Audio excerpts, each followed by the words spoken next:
ससुराल फिर खाली हो गया। हुए मंजू देवी आज अपने गांव का लोकगीत गुनगुना रही थी। मंजू की खुशी से चहकती हुई आवाज सुनकर पड़ोस में रहने वाली रीना, जो अपने छत पर कपड़े सुखा रही थी, वो झांक कर मंजू की तरफ देखती है। अरे मंजू आंटी, आज बड़ी खुश नजर आ रही है, क्या बात है? हमें भी तो पता चले। गीत वगैरह गाए जा रहे हैं, कोई खुशखबरी है क्या? अरे खुश क्यों नहीं होंगी, तुझे नहीं पता दिवाली आ रही है, खुशी की बात तो है। दिवाली आ रही है वो तो ठीक है, लेकिन इतना खुश तो मैंने आज तक आपको किसी और त्योहार पर नहीं देखा। दिवाली तो हर साल आती है, लेकिन इस बार आपके चेहरे की चमक बता रही है कुछ तो खास है। आज तो लपक कर सीढ़ियां भी चढ़ गई आप। वैसे तो आपको चलने में तकलीफ होती है, हमें भी तो पता चले आपकी खुशी का राज। अरे नहीं नहीं, राज वाज क्या होगा, बस दिवाली की छुट्टियों पर बच्चे घर आ रहे हैं और मेरे अक्षय को ना ये मूंग दाल की मंगोड़ियां बहुत पसंद है। कहता था मेरे हाथ की मंगोड़ी की सब्जी के सामने तो पनीर भी फेल है। अब आ रहा है तो अपने हाथ से बनी मंगोड़ी तो खिलाऊंगी ना उसे, इसलिए जल्दी जल्दी सूखने डाल रही हूँ। अगले हफ्ते तक बच्चे आएंगे, तब तक मेरे चिप्स पापड़ मंगोड़े अचार सब बनकर तैयार हो जाएगा। अच्छा तो ये बात है, इसका मतलब है बच्चों के आने की खुशी में चेहरे पर चमक आ रही है आपके। लेकिन आप ना अपनी सेहत का भी ख्याल रखिए। वैसे तो आप सीधी सड़क पर भी चल नहीं पाती, घुटनों में तकलीफ हो जाती है, और अब बेटे के लिए मंगोड़े सुखाने छत पर चली आई। अरे भाई, तकलीफ की क्या बात है, उम्र के साथ तकलीफ तो लगी रहती है। बच्चों के लिए कुछ भी करने का साल भर में यही तो मौका मिलता है, बाकी टाइम तो वैसे भी बाजार से ही खरीद कर खाते हैं। माँ के हाथ के खाने का कहाँ मौका मिलता है उन्हें। आपकी बात भी अपनी जगह ठीक है। करिए करिए खूब धूमधाम से तैयारी। मैं भी दिवाली की तैयारी में ही लगी हूँ। एक तो स्कूल वालों ने इस बार 5 की जगह 13 दिन की दिवाली की छुट्टियां कर दी है। बच्चों ने पूरा घर सर पर उठा रखा है। अब दोनों बच्चों को संभालने के साथ साथ दिवाली की तैयारी करना इतना मुश्किल हो गया है कि क्या बताऊं। सुनते हैं जी, जल्दी से बाजार जाकर नारियल, काजू, बादाम, किशमिश, घी और 4 किलो दूध लेते आइए। भाग्यवान, हलवाई की छुट्टी करने का इरादा है क्या तुम्हारा? क्या करोगी इतने सामान का? हमारे लिए तो जरा सी खीर बनाने से पहले भी आप शुगर और बीपी बढ़ने की धमकियां देने लगती हो। यकीनन हमारे लिए तो नहीं बन रहा ये सब। अरे चुप करिए, बुढ़ापे में ये सब खाएंगे तो हजम कैसे करेंगे ये बताइए। हैं? आपकी और हमारी क्या उम्र रह गई है अब ये दूध, घी, काजू, बादाम खाने की? आप तो अपनी दाल रोटी पचाने का इंतजाम करिए। ये सब तो मैं अपने बच्चों के लिए मंगवा रही हूँ। गुड्डू और पिंकी आएंगे, साल भर तो शहर में वो चॉकलेट खा खा के दांत खराब करते रहते हैं। अब दादी के घर आकर भी क्या वो शहरी चॉकलेट खाएंगे? हैं? आप जाइए ना, लेकर आइए सामान। ऐसी घरेलू चॉकलेट बनाकर खिलाऊंगी बच्चों को कि भूल जाएंगे वो पैकेट वाली नकली चॉकलेट का नाम भी। और नास पिटे पैकेट वाली चॉकलेट से तो बच्चों के दांत ही सड़ते हैं बस। मैं घर की बनी खिलाऊंगी तो ताकत तो मिलेगी। बच्चों के दांतों से ज्यादा बुढ़ापे में अपनी हड्डियों की चिंता करो तुम। बच्चे यहाँ हमेशा के लिए रहने नहीं आ रहे, 5 दिन के बाद तो वापस लौट जाएंगे, और फिर तुम महीने भर तक हाय हाय करके मेरा जीना मुश्किल कर दोगी। अरे आप जाते हैं या थैला उठाकर मैं ही बाजार जाऊं? है? पूरे दिन में एक काम करना होता है आपको, बाजार जाकर सामान लाना। उसके लिए भी इतना नखरा करते हैं। हटिए, मैं खुद ले आती हूँ। अरे अरे भाई श्रीमती जी, इतना क्यों नाराज रहती हैं आप? मैंने इनकार कब किया? अच्छा ये बताओ, इस दूध का क्या करोगी? इतना दूध कौन पीने वाला है? बच्चों के आने में तो अभी कई दिन बाकी है, खराब नहीं हो जाएगा क्या तब तक? अरे तो किसने कहा आपसे कि ये दूध मैं उनके आने तक बचा कर रखूंगी? इसका तो मैं खोया बनाऊंगी और फिर उनके आने से पहले बच्चों के लिए मिठाइयां बनाकर तैयार कर लूंगी। अब त्योहार के दिन बच्चे तो मिठाइयां खाएंगे ही ना। बाजार की मिठाइयां तो खाने लायक रही नहीं, घर में ही बना देती हूँ, वरना ये आजकल के बच्चे तो चॉकलेट खाकर ही मिठाइयों की कमी पूरी कर लेते हैं। अच्छा भाई ठीक है, जो जो तुमने लिस्ट में सामान बताया मैं सब लेकर आता हूँ बस। अगले दिन, आंटी जी मैं बाजार जा रही थी दिवाली की खरीदारी करने, सोचा आपसे पूछती चलूं, आपको कुछ चाहिए तो मैं ला दूंगी। हाँ बेटा, चाहिए तो बहुत कुछ। तो ऐसा करना, 10 मिनट रुक जा, मैं तैयार होकर आती हूँ, तेरे साथ ही बाजार चलती हूँ। सोच रही हूँ कमरों के लिए पर्दे, चादर, सोफा कवर वगैरह सब लेती आऊं। अच्छा, वैसे तो महीनों तक गद्दों पर चादर चढ़ाने को राजी नहीं होती, और अब देखो इतना प्यार आ रहा है घर पर कि नई चादरें आ रही है। अरे तो नई चादर बच्चों के कमरे में जाएगी ना, हमारा क्या है, हमारा तो चल जाता है। अब त्योहार के दिन बच्चे पुरानी चादर पर थोड़ी ना बैठेंगे, बाकी समय उनके कमरे खाली रहते हैं तो कुछ बिछाने का मन ही नहीं करता। हाँ आंटी, सही कह रही हैं आप। बस थोड़ा जल्दी करिएगा। छुट्टी के दिन ना पूरे घर में ऐसे धमा चौकड़ी मचा कर रखते हैं बच्चे कि मेरा तो दिमाग ही काम नहीं करता।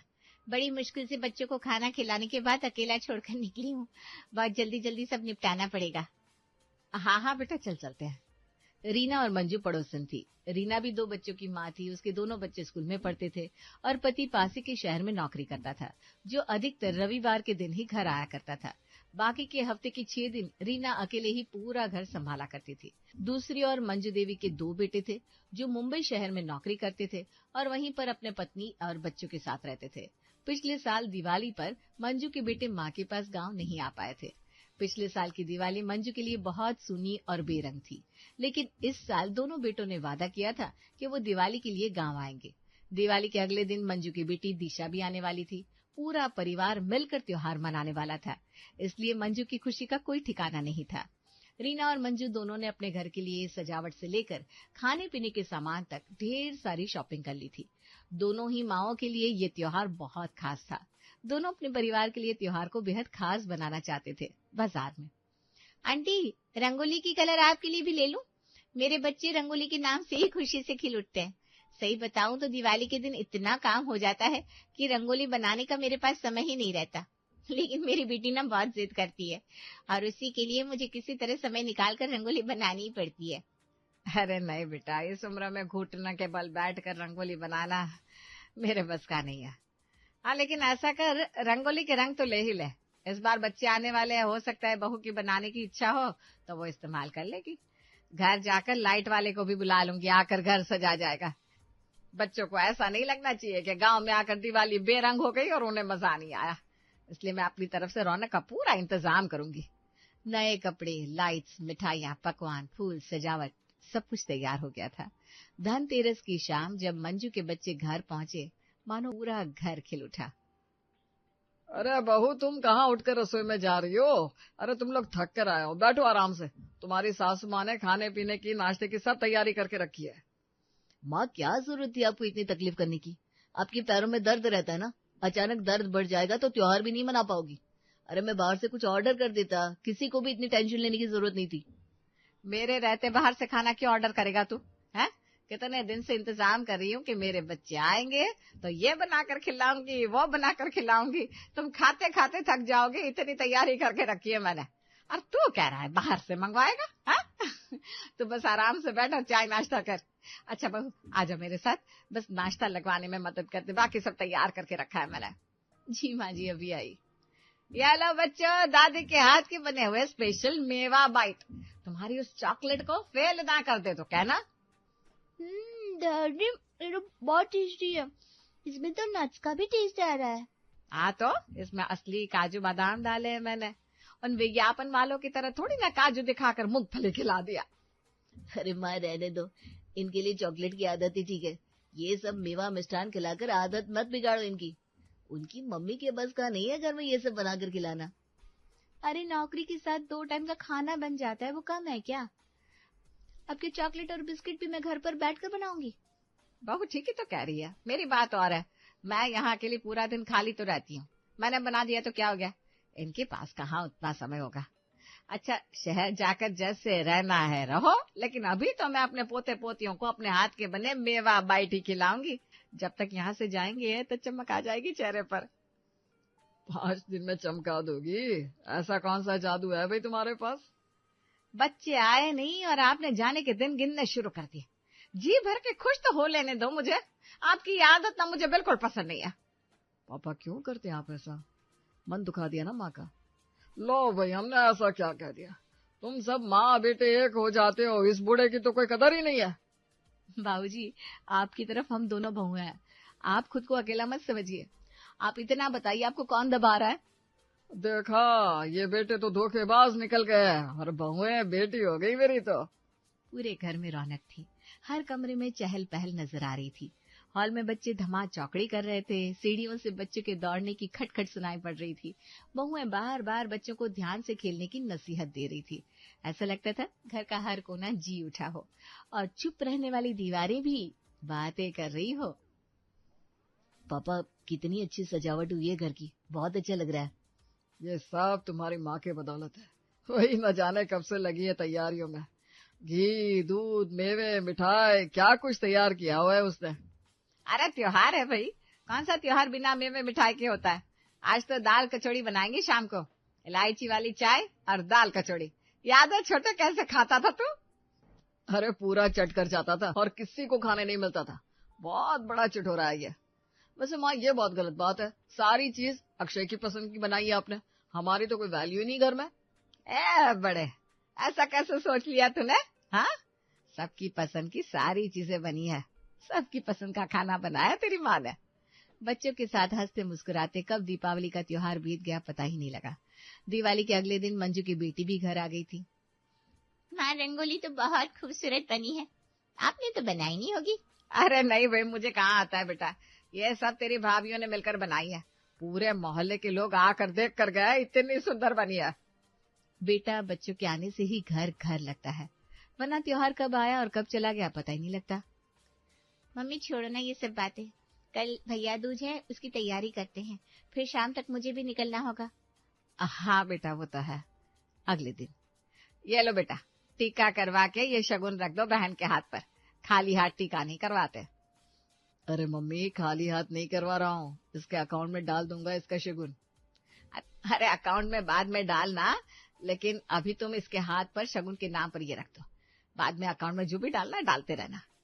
बचपन के किस्से सुनाते, एक दूसरे की खींचाई करते भैया दूज का दिन भी बीत गया और अगले दिन सवेरे दोनों बेटे अपने अपने परिवार को लेकर शहर लौट गए थे।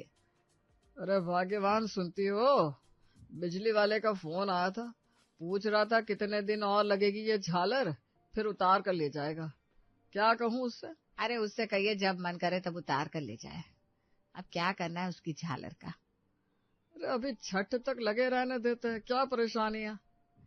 बच्चों के जाने से पूरा घर तो वैसे ही सूना हो गया है, इन झालरों की रोशनी से मेरे मन में फैला अंधेरा थोड़ी ना मिट जाएगा। कहिए उससे ले जाए अपनी झालर उतार कर। क्या भाग्यवान, जब से बच्चे गए ऐसे ही मुंह लटका कर बैठी हो। अभी कुछ काम नहीं दिख रहा तुम्हें घर में? ये जो ट्रॉली भर के फूल लगाए थे ना तुमने घर में, वो मुरझा गए सब। चलो समेटो अब सब। मुझे तो थकान हो रही है जी, थोड़ी देर आराम करने दीजिए, अभी तो कुछ भी करने की इच्छा ही नहीं हो रही। अरे अभी 5 दिन पहले तो ऐसी दौड़ती घूम रही थी तुम पूरे घर में, जैसे अभी अभी 16वां साल लगाओ। और बच्चों के जाते ही बुढ़ापा याद आ गया क्या? तब समझा रहा था मत फैलाओ इतना काम, बाद में समेट नहीं पाओगे, लेकिन तब तो तुम्हें मेरी एक नहीं सुनाई दे रही थी। आप ना बात के पीछे पड़ जाते हैं, जा रही हूँ भाई। बच्चों के जाने के बाद पूरे घर का सन्नाटा मंजू को खाने को दौड़ रहा था। घर के हर कोने में बेटे बहू पोते पोतियों की यादें बिखरी हुई थी, जिन्हें समेट कर मंजू खुद से दूर नहीं करना चाहती थी। दिवाली की रात बहू की बनाई हुई रंगोली अभी तक आंगन में खिली हुई थी। दरवाजे पर लटके बासी फूल याद दिला रहे थे कि बसंत लौट चुका है। अरे भाग्यवान, अभी खड़ी खड़ी निहारती रहोगी अपने घर को? चलो मैं तुम्हारा हाथ बटा देता हूँ, मिलकर सब समेट लेते हैं। देखो तो सही कैसे पूरा घर बिल्कुल बिखर गया है। आप समझ नहीं रहे जी, ये थकान शरीर की नहीं है, मन की है। त्योहार से पहले कितनी रौनक थी, कितना उत्साह, कितना जोश था। घर का हर कोना सजा लेना चाहती थी मैं, हर पल को खुशियों से भर लेना चाहती थी। और दिवाली बीतते ही जैसे सब कुछ खाली खाली सा लगने लगा। ऐसा नहीं है कि बच्चे हमेशा हमारे साथ रहते हैं, लेकिन यह त्योहार के बाद का सन्नाटा बड़ा खालीपन सा भर देता है मन में। एक अजीब सी उदासी मन पर हावी हो रही है। मंजू की बातें सुनकर दीपावली का प्रसाद लेकर उसके घर आई पड़ोसन रीना भी मंजू के पास आ जाती है। मुझे ऐसा लगा था आंटी जी कि त्योहारों की बात का खालीपन सिर्फ मुझे ही महसूस होता है, लेकिन आपकी बातें सुनने के बाद एहसास हुआ कि शायद बहुत सारे लोग इसे महसूस करते हैं। जब से बच्चों की छुट्टियां हुई थी, पूरा दिन घर में इतनी रौनक रहती थी, हर समय शोर शराबा, पूरा घर तहस नहस करके रखा था दोनों ने। दिन भर टीवी के लिए लड़ाई होती थी। इनके पापा आए हुए थे तो देर रात तक फिल्म देखना, खाना पीना चलता रहता था। और अभी देखो